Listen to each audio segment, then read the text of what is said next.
Hello everybody, welcome to this week's live stream. It's been a while since I've done these. I think it's been about 4 weeks. I've been away and it's been Easter. So I thought we'd get back into it on payrolls day. If it's the first time that you've attended one of these, I normally do them every Friday at 2:30 UK time. So just as US markets are opening, let's just see how they're opening. And we'll have a look at the major announcements for next week. There's not a lot next week. It's been a lot this week. Then we'll take a look at the major markets, indices, commodities, FX, Bitcoin, the usual. See where the opportunities might be. And then if there's any stuff you want looking at, if you want to put that in the chat, in the YouTube chat, we'll take a look at that. I've just got a load of US stock trades on at the moment. So I'm just seeing how they're opening. So we'll have a look at those. I'll have a look at those in a bit more detail. I've got, hang on a second, about 50 US stock trades. I'll talk about them a little bit and how that's been going. It's been a good first quarter, but more of that as we go through. Quite a bit of volatility. We had the payrolls, so a lot of volatility on that. If we have a look, this is the S&P. So that's where the number came out. Loads of volatility. This is a 5-minute candle. But it's slightly down from where it was before the number came out. So the usual headless chicken, as I like to say. We had that big sell-off yesterday in the second half of the session in US markets. This is still the S&P. This was the NASDAQ. I thought it was interesting on the NASDAQ. We did get that rally up yesterday, continuing the rally after the lows on Tuesday.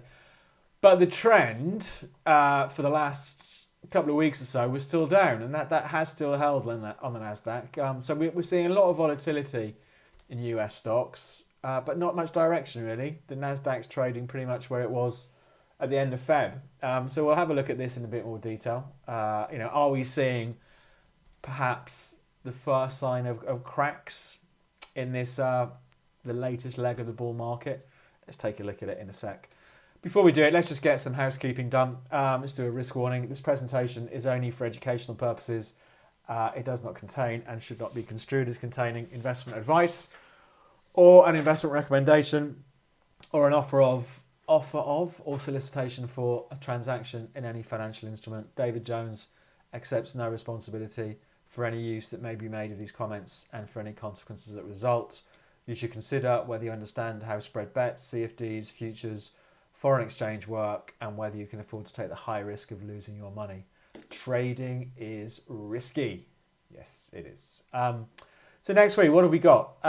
There's a couple of big things next week. Inflation, I think, is still very much not as important as it was 18 months ago, but it's still there because, of course, the link to what's going to happen with interest rates. We had those payrolls today. The expectations were for around 200,000 jobs to be added in the US economy. It's ended up being more like 300,000 jobs added last month. So, has that made investors think, well, we're less likely to get aggressive rate cuts, if the economy is that buoyant? Let's see what the inflation number looks like next week. There was an inflation number a couple of weeks ago, last Friday, that came in slightly higher than expected. So let's see. Let's see what it's like on Wednesday of next week. That's US consumer price inflation. So that's a big one for next week. Then on Thursday, not as important, but it's the EU interest rate decision that comes out on Thursday. So let's see what they're doing with rates as well. So those are the two things to watch next week. But Wednesday, I think that US inflation data. Just a little bit about some of the other things I do. I run a WhatsApp group. It's been running for about 15 months now. I do a daily update, what to watch in markets, what I'm watching, what I think is interesting. I talk about trades I'm running. I've got my sort of 50 odd US stock trades at the moment. I'll talk about those. I was long the S&P from Tuesday into about 10 past 6 last night. So I'm out of that Q&A, and I do an update in the afternoon when it comes to US markets opening. So you can try it and see if it would be useful for your trading. I think it would be. I'm somebody who does this every day, not somebody who just talks about it. If you go to the website, David Jones Trading, you can sign up and try the WhatsApp group for a month. If you use the code YouTube, you can get a 20% discount off the first month. If you go to subscribe on the website, it's all in there. So you can join the WhatsApp group by clicking on there and use the code YouTube. And you get a 20% off the first month. So you can try that out. The link to all of this should be in the description of this video. That's what it looks like. That's a typical update for me. That's an old update now. But I'm in and out of there a few times during the day. So you can find out a bit more information if you go to the website. I've run a trading course for a few years now. It's got 5-star Trustpilot reviews. There's a newsletter I send out every weekend, although I haven't sent it out for the last couple of weekends. It will be going out this weekend. The newsletter is free of charge. If you go to the website. If you're not on the newsletter list and scroll down on the homepage, you can add your email in there and you'll be on the newsletter list there as well. So all on the website, as I say, davidjonestrading.co.uk. So that's it. That's all that. I'll show you, if I have a quick look at some of the stuff, some of the trades I've got on. I talk about this a bit in the newsletter and in the WhatsApp group. So like I say, I'm running about 50 positions at the moment on US stocks, long and short, although maybe mainly long. It's done really well. I've normalised this spreadsheet to show a risk of, I think, $500, sorry. No, £500. £500 per trade. So the actual position size, based on all these positions, with the £500 risk per trade, is around £200,000 in total exposure. So the margin requirement on that is 40,000. You could do it with 4,400 quid if you traded smaller, but these are the trades I've got running, and I've used 500 quid as the risk example. So it's up. It's given back money since last Friday.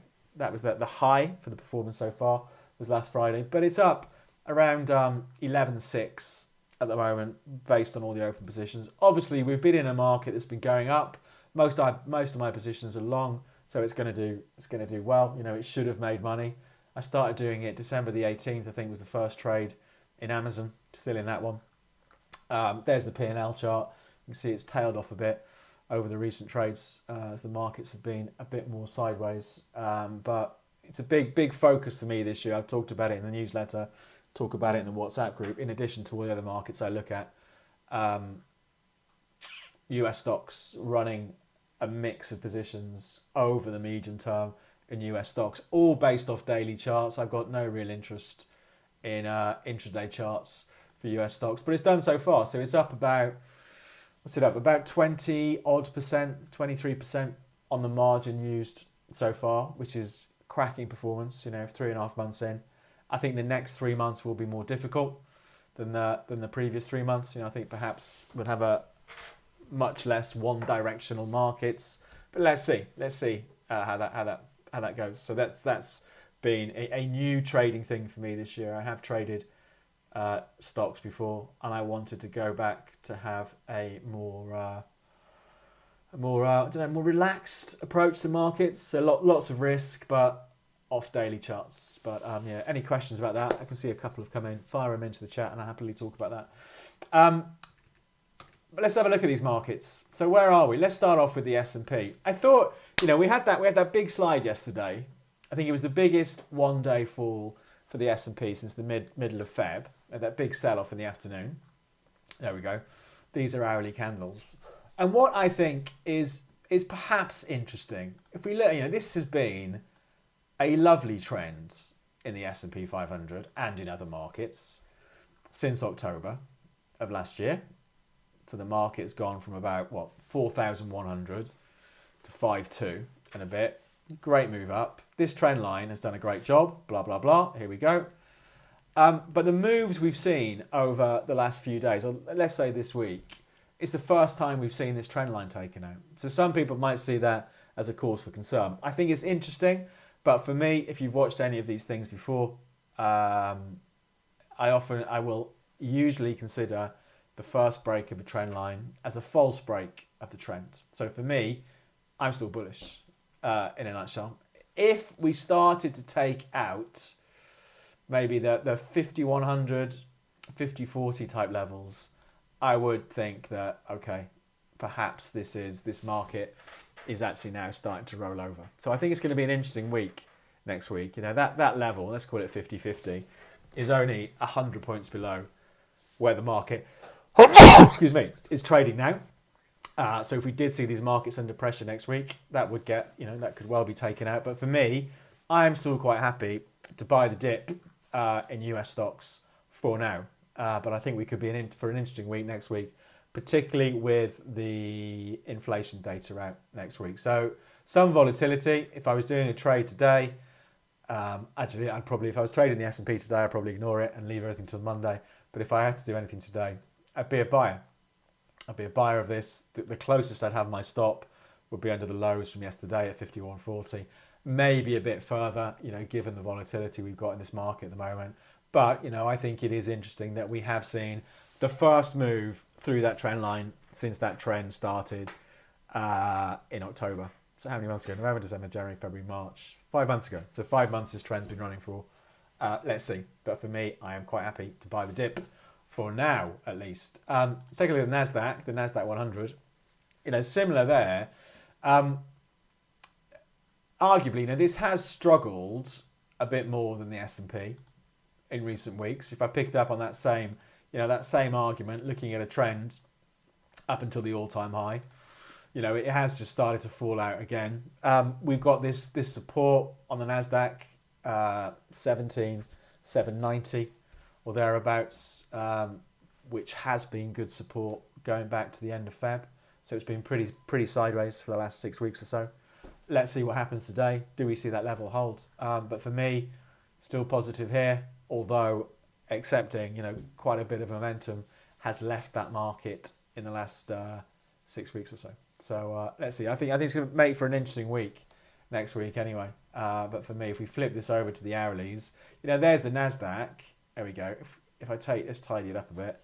You know, you can see it's been sideways. You know, we've had a big range from these 17,790 lows up to nearly 18,500. So we've had, what's that, 700 point range or so.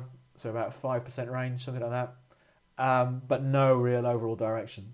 So I think it makes for an interesting week next week. But I'd still be a buyer of the dip for now. Let's see how all that works out. So that's that. The Nikkei has had a great run. The Japanese index had an absolutely fantastic run. Fresh all-time highs towards the end of March. Again, on the Nikkei, we've got this trend that accelerated from late October.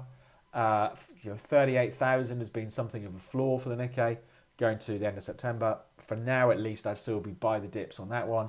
DAX, same here as well. Let me just remove these.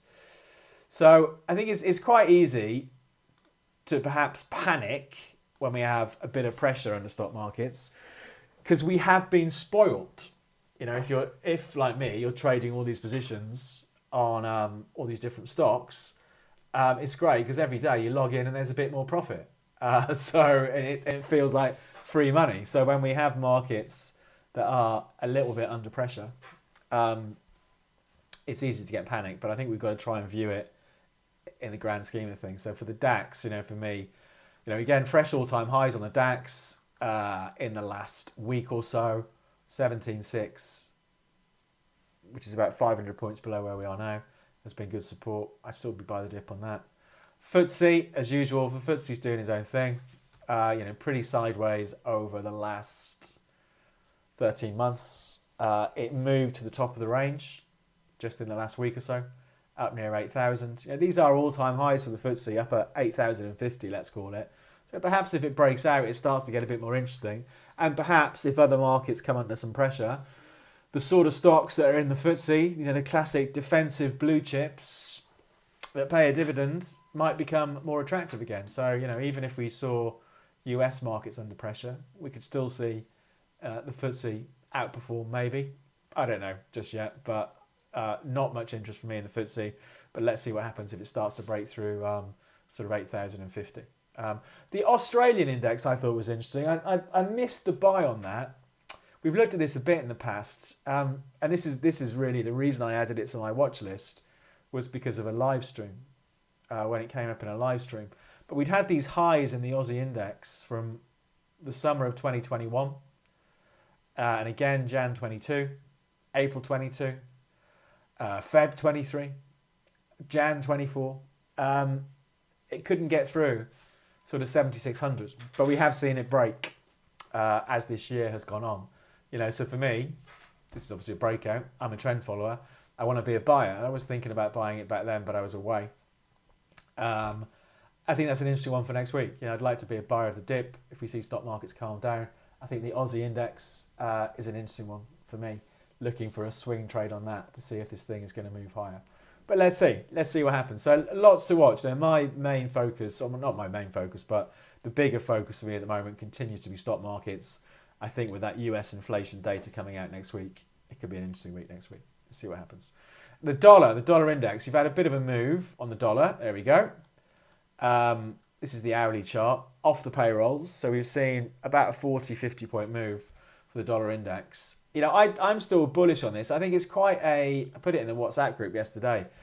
I find it a bit of a frustrating market, perhaps over recent months. Haven't traded it much, because we have these trends and then they run out of steam and then it tries again and then it backs off. But I think, overall, the trend for the dollar index over the last month has been up. I'd still be a buyer of the dip.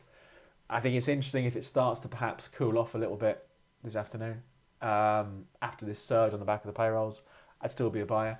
And looking really for a run back up above 105, but I'd rather buy it a bit lower.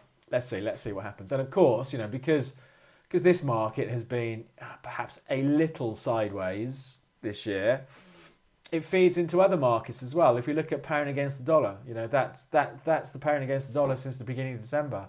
It's a sideways market. It's gone between 125 and sort of 128.50. So, until we get some direction from the US dollar, we're going to have sideways markets like pound against the dollar. So I haven't done hardly anything in FX this year because these markets have been so sideways. 125 has been a floor for the pounds.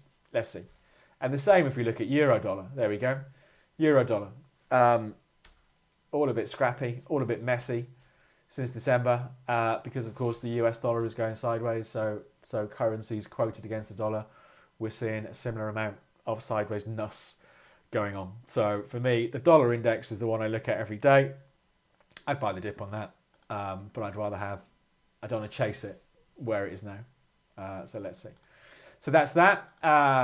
Gold. Now, gold has had quite the incredible run, particularly considering the US dollar had been strong for some of this run, and we've seen gold strong as well. So all-time highs for gold yesterday. I'd like to buy the dip.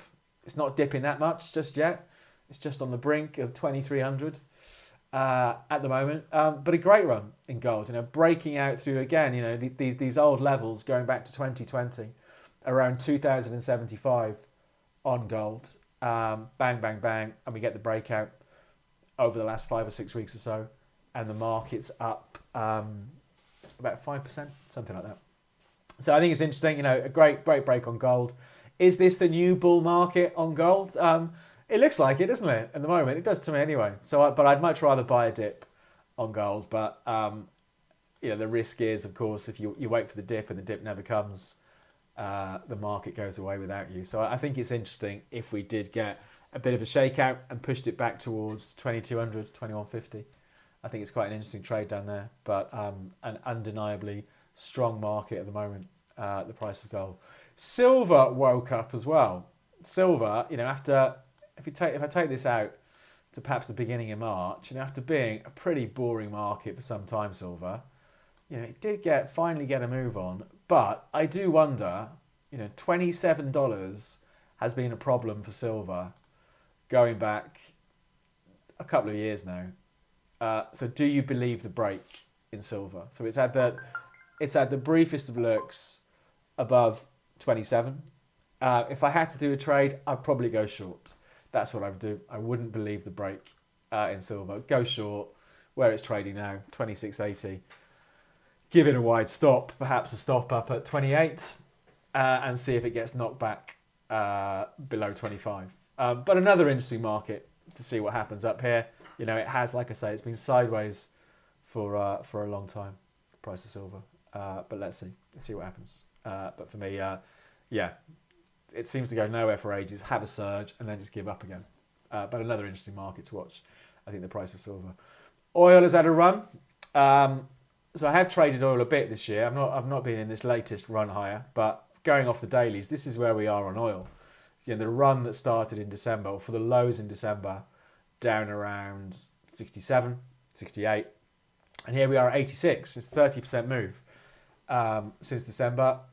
Again, for me, I'd rather be a buyer of the dip in oil. It's pretty overbought up here. We've got to go back to sort of September 2023 to see oil last as overbought as this. But the trend is still strong. It was only yesterday we saw the price of oil hit its best levels since October of last year. So for me, absolutely buy the dip on oil. On the hourlies, I think it's been interesting, this latest leg, because it hasn't really taken out the lows from the day before. It's just gone up every day.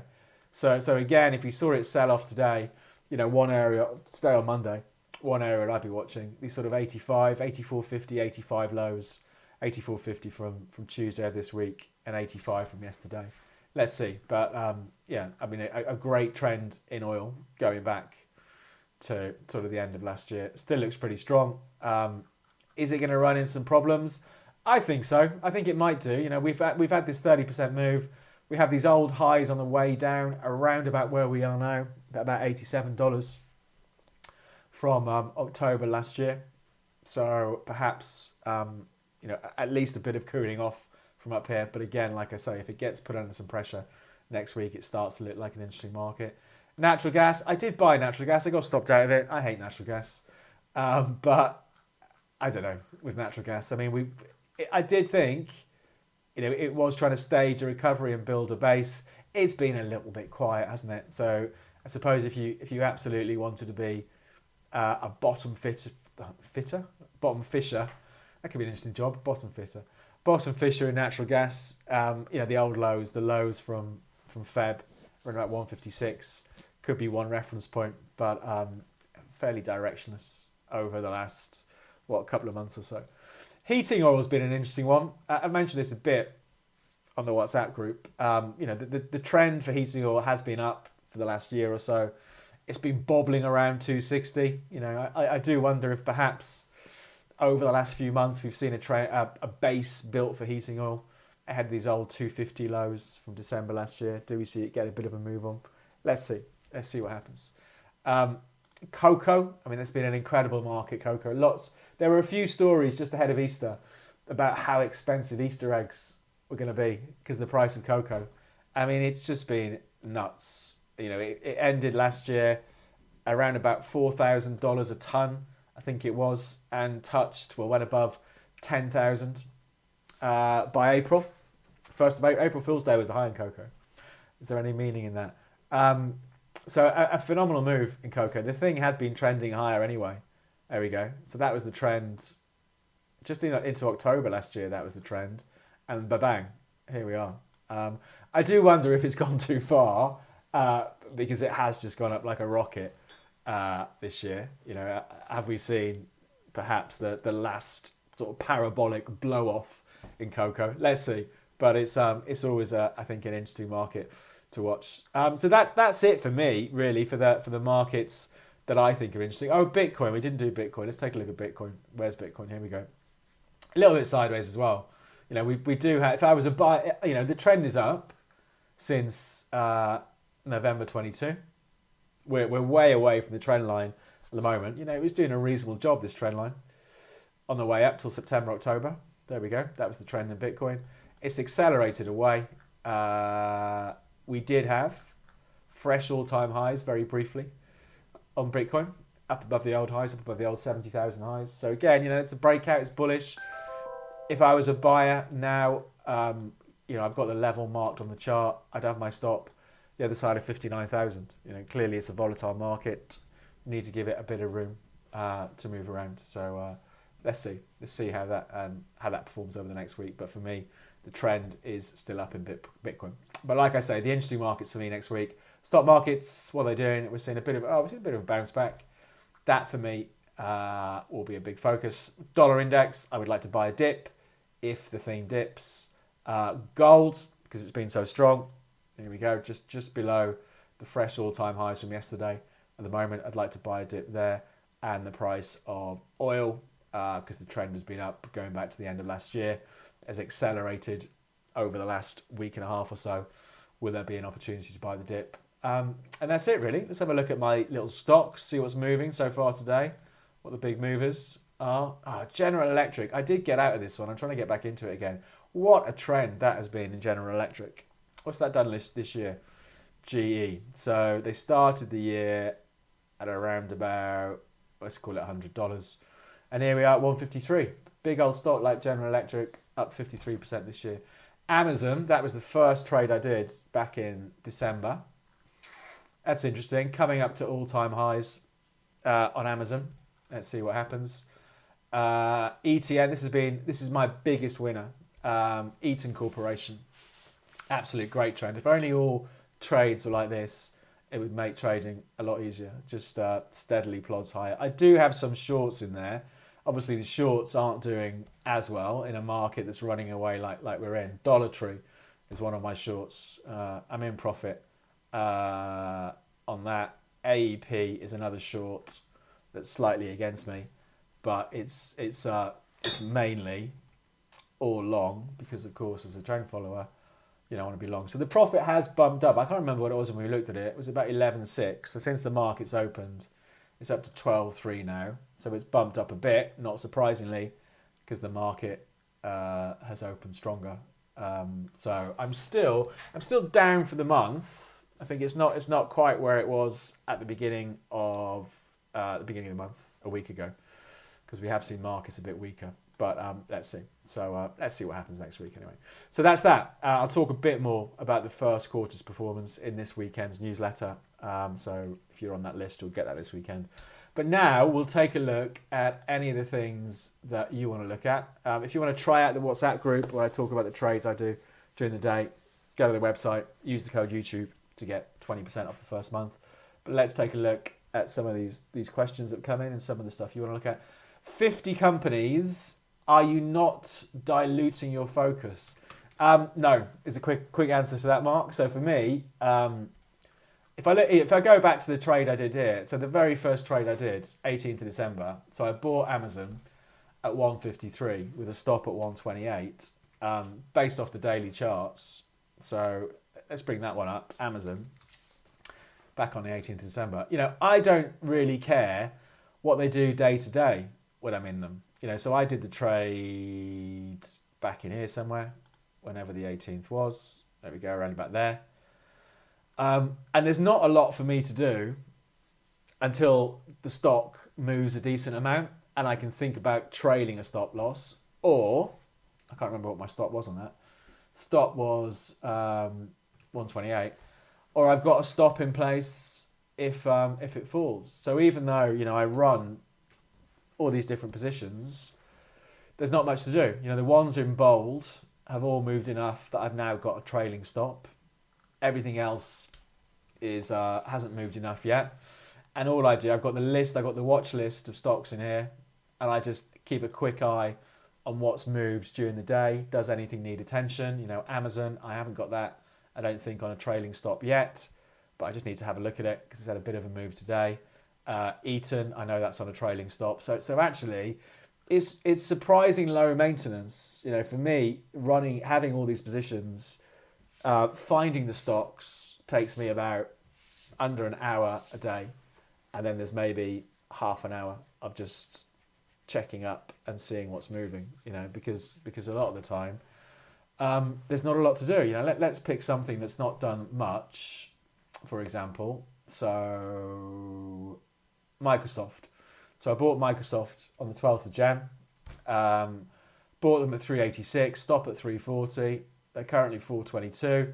So I need to think about, it's getting close to moving the stop, but not having to move the stop yet. There's not a lot going on with that yet. So yeah, it's, and for me, you know, I've got a number in mind where I'll stop adding in new positions, but at the moment, or my plan all this year has been to try and do a trade a day on a US stock and just add it in to this overall portfolio. So I could easily have double the amount of positions I've got now, so up to 100 trades and I don't think it'll be that much of a headache.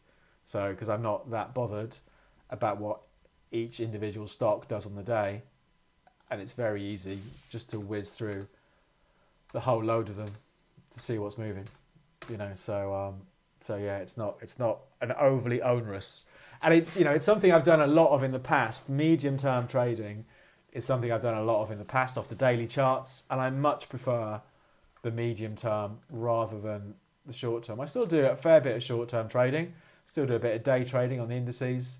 But for me, running a whole load of risk over a bunch of different stocks is for me the perfect way of trading, because I'm just trying to catch the bigger moves. I think the thing that prompted it me was actually these live streams, because if you've been watching them since last year, you remember I used to do a few stock trades during the live streams, and I'll show you the results. Hold on a second. I might need to switch the account over. I think I've closed all the trades out now, but you might recognise some of these from last year. So here we go. So some of the trades we did in the live streams last year. FedEx, I closed that for a couple of $100. Palantir, closed that for $338. Dell, I think I did the Dell trade. You could go back on the website and find it, but I think it was in here somewhere. I can't even remember. Here it was, I think.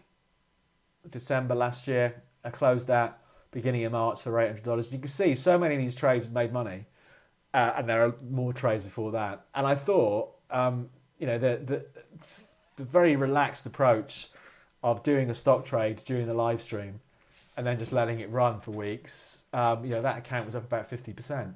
And I thought I should really go back to focusing on the medium term trading as well. So that's why I did it. And so far, like I say, obviously it's doing well because the market's doing well, but it's up about, I think, 23% on margin used. And it really is, for me, a low maintenance way of trading, because I do not sit here with a chart of Netflix. I bought Netflix this week with a chart of Netflix and watch it on a 5-minute chart, because I really don't care. All I care about is the big trend. And for me, the big trend in Netflix is up. So yeah, it is low maintenance. What about NEM? NEM, is that Newmont Mining? Let's have a look at that one. Newmont Mining. These gold miners, it is a gold miner, isn't it? I think it is a gold miner. They always underperform. From my casual experience of watching them, the price of gold goes through the roof. And the gold miners never seem to follow it. There's a gold mining index, isn't there? And it really lags behind. Yeah, so Newmont is a miner with, I think, a focus. Yeah, it says, there we go, their website says the world's leading gold company. And we've got the price of gold at all-time highs. Whereas Newmont is, how much is that off its high? So its high was $85, and here we are, 38. So for me, the trend is still down. So I have to say, if I was looking at that could actually be a good stock trade for me. I would go short. I wouldn't go short yet. I'd go short when it stops going up. But for me, I would go short with perhaps a stop at 44 on Newmont. So for me, the trend is absolutely still down. You could make the argument, we are back at these historical lows, or we have touched historical lows around about $30 on Newmont. So if it's going to turn around anywhere, then perhaps this is a place.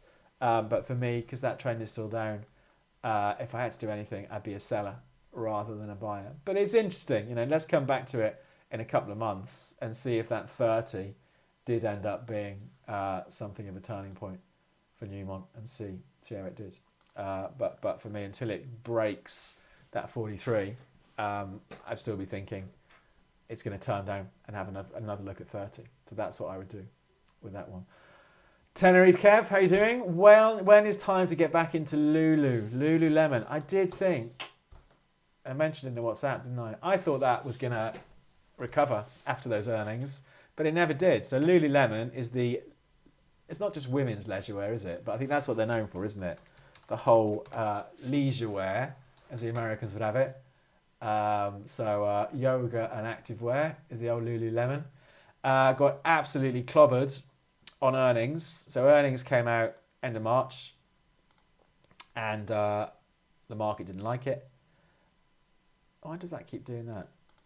Anyway, got absolutely clobbered. I thought they were going to bounce back, but not so far. So what's the trade now? It's not a trade for me yet. I think it's an interesting one for next week. It's still edging lower. You know, the stock price was end of last year, $520, and here we are at 350. So it's dropped 170. What's that? About 30% and a bit more, like you say, in the last 3 or 4 months or so. I think it's an interesting one for next week if we saw a bit of stability down here where it is now. So let's get rid of that. That's not important. It's gone through all these levels on the way down. Here's the low before it had a real run into December. Let's call it 350. So for me, do we see a bit of stability for Lululemon around about 350? And then perhaps it looks interesting next week. And if I was a buyer, I'd go 320. 320, stop loss. So I think that is an interesting stock for next week. Because the trend had been up. You know, it did hit fresh all-time highs end of last year. And it has been absolutely mullered on those earnings. So if it's going to start turning around anywhere, then perhaps this is the place. So I think that's an interesting one to watch next week. Let's see how it goes. What else? Gold mining stocks. Yeah, we talked about that. Should we get the gold mining index up? Hold on a second. Here we go. Let's have a look at the ETF. So the VanEck Gold Miners ETF. Look at it. It's just, I mean, you would think, logically, you'd think, or I would think, oh, gold's going up. Gold miners should be doing well. But I know from looking at this thing over the years that it never does. So the gold miners ETF, again, it's just boring, isn't it? I would say. So for me, no excitement in gold miners. If I wanted some exposure to gold, I would buy gold. I think I wouldn't be buying in the gold miners. Is it because the price is? It's not because the price is expensive. The mining gets expensive, isn't it? The mining costs are fixed, aren't they? So okay, I'm curious enough to Google that now. Why are gold miners underperforming? Two fundamental. Gold miners have fixed costs. As gold increases in value, they make more profit over and above. As well as increases in value. Yeah, I knew that. Why haven't gold miners followed suit? What do we think? Gold recent surge. Confusion amongst investors. Yes. Significant rise in mining costs. Okay, there has been a rise in mining costs. Squeezed profit margins. Cost inflation. Blah, blah, blah. Okay, but there we go. The gold mining, if you wanted exposure to gold, you'd have hoped your money had been in gold this year or over the last year and not in gold miners. Let's see. Let's see what happens. Kinross. What do they do? Oh, Kinross Gold. It's gold day today. That's interesting, that, isn't it? This is one that has done all right, actually. So Kinross is a non-energy mineral company, so gold company. I'd buy it, but I wouldn't buy it here. I think would be my trade there, because I would argue that downtrend is over. Okay, this downtrend here, bang, bang, bang, bang, bang, and it has been trending higher for about 18 months or so. So for me, I'd be a buyer, but I'd rather buy it. I'd rather go back in time and buy it here at the end of Feb when it was $5 and now it's $6.25. So yeah, interesting one. I'd buy the dip. So I wouldn't chase it. And the risk is, of course, that the thing runs away without me. But I'd rather buy the dip on Kinross rather than chase it up here. But that trend, yeah, for me has been up for about 18 months or so now. So I think that's interesting.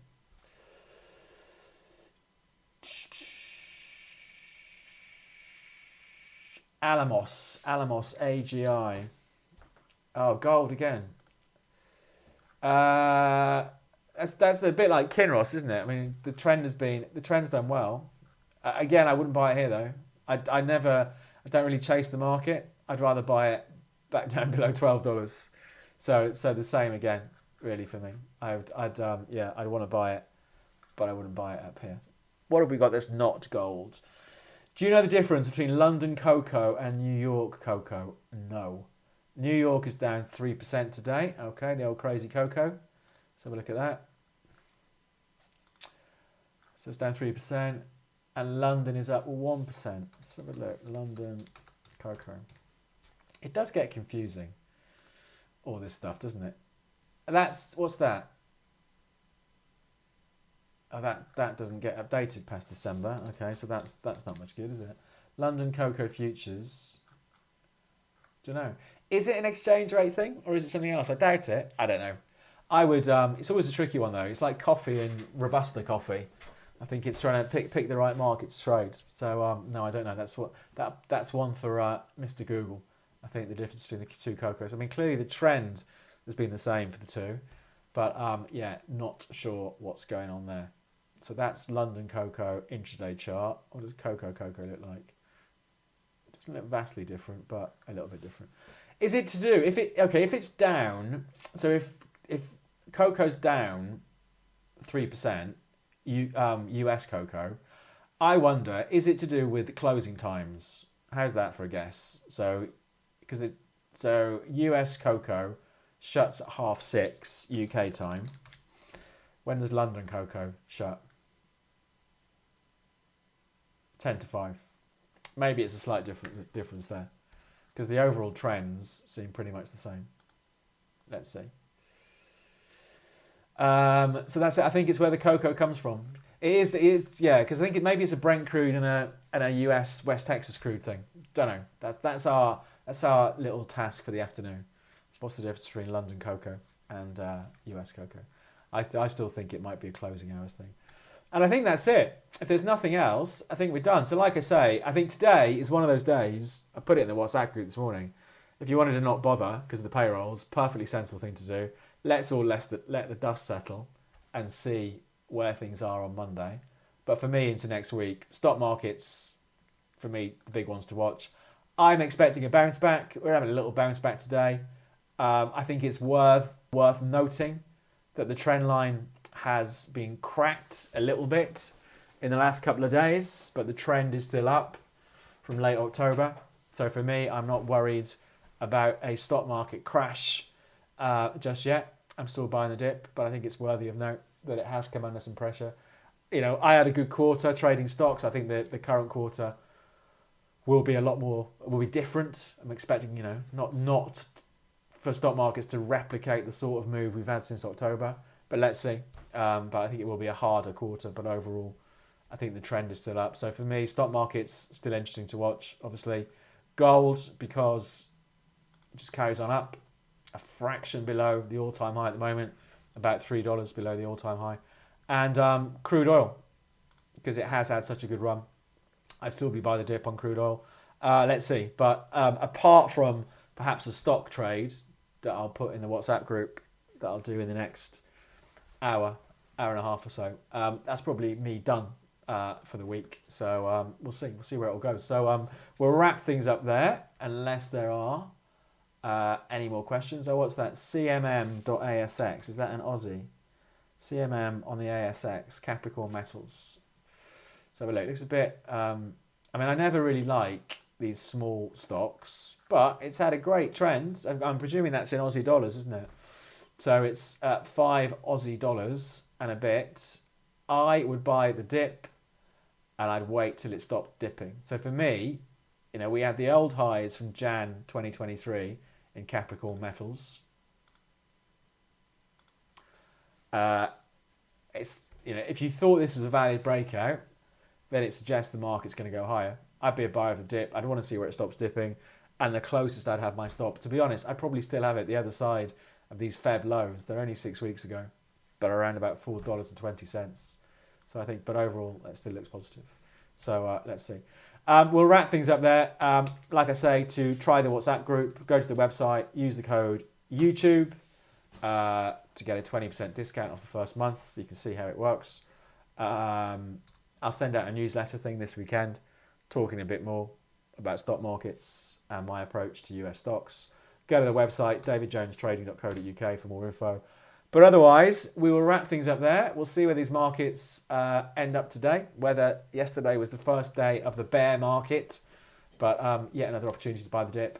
And as usual, we'll be back in a week's time. Be back next Friday to have a look at some more stuff. Okay, so until then, good luck with your trading and thanks for coming along today.